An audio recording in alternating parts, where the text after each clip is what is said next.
ہچکی ایک ایسا عمل ہے جس میں فرقہ واریت کی طرح مختلف رائے پائی جاتی ہے۔ کوئی کہتا ہے کہ جسم میں پانی کی کمی کی وجہ سے ہچکی آتی ہے، تو کوئی کہتا ہے کہ سانس کی نالی میں خوراک کا ذرا چلا جائے تو ہچکی آتی ہے۔ اسی طرح ایک گروہ کا تو یہ بھی کہنا ہے کہ آپ کو ہچکی اس وقت آتی ہے جب آپ کا کوئی پیارا آپ کو شدت سے یاد کر رہا ہو، یعنی وہ انسان آپ کو یاد کر کے ہچکیوں کی صورت میں مس کالز دیتا ہے۔ دوستو، یہ سب بے مطلب کی باتیں ہیں، حقیقت سے ان کا کوئی تعلق نہیں۔ سوال یہ ہے کہ ہچکیاں کیوں آتی ہیں اور ان کو روکا کیسے جائے۔ دوستو، سانس لیتے وقت ہوا اندر لے جاتے وقت سانس کی نالی میں ایک سکڑاؤ پیدا ہوتا ہے جسے گلوٹیز کہتے ہیں۔ جب ہم سانس لیتے ہیں تو ہوا اس تنگ گلوٹیز سے گزرتی ہے جس سے ایک خاص قسم کی آواز پیدا ہوتی ہے جسے ہم ہچکی کہتے ہیں۔ ماہرین کے مطابق سانس کی نالی میں گلوٹیز کے پیدا ہونے کی کئی وجوہات ہیں۔ ان کا کہنا ہے کہ جب ہم بہت زیادہ کھانا کھائیں یا کھانا کھانے کے بعد پانی پی لیں یا پھر کھانے کو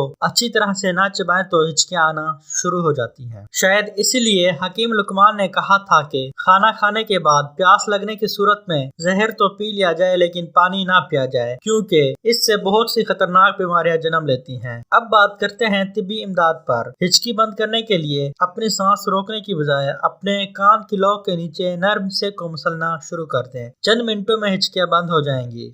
ڈاکٹروں کا کہنا ہے کہ کان کی لو کا مسلنا کسی دوسرے طریقوں سے ہچکی بند کرنے سے آسان بھی ہے اور کارآمد بھی۔ اسی طرح کچھ طریقے بھی ہیں جن سے ہچکی روکی جا سکتی ہے، جیسے ہچکی والے شخص کو کوئی ایسی بات بتائیں کہ اسے ذہنی جھٹکا لگے تو ہچکی فوراً رک جائے گی، یا پھر شاپنگ بیگ میں چند سیکنڈ کے لیے سانس روکنے سے خون میں کاربن ڈائی آکسائڈ کی مقدار بڑھ جاتی ہے جس سے دوسرے پٹھوں سمیت ڈائفرام بھی سکون میں آ جاتا ہے جس سے ہچکی رک جاتی ہے۔ ماہرین کا کہنا ہے کہ زبان کے نیچے شہد رکھیں، لیموں کا رس یا مرچ کی چٹنی کھانے سے بھی ہچکی رک جاتی ہے۔ اور ایک اور آسان طریقہ کہ آپ اپنے گھٹنوں کو کھینچ کر سینے تک لے جائیں اور کچھ دیر تک ایسے ہی رکھیں تو بھی ہچکی غائب ہو جاتی ہے۔ ویسے تو ہچکیاں کچھ دیر کے لیے ہی ہوتی ہیں اور جلد ہی ختم ہو جاتی ہیں۔ اس کی شدت عام اوقات سے زیادہ ہو یا دورانیہ بھی زیادہ ہو تو یہ سنگین طبی مسائل کی طرف اشارہ کرتی ہے۔ ایک تحقیق کے مطابق بہت دیر تک ہچکیاں رہنا نمونیا کی نشانی بھی ہوتی ہے۔ اگر اس کے ساتھ ساتھ سینے میں درد، ٹھنڈ کا محسوس ہونا، بخار اور سانس گھٹنے جیسے مسائل بھی ہوں تو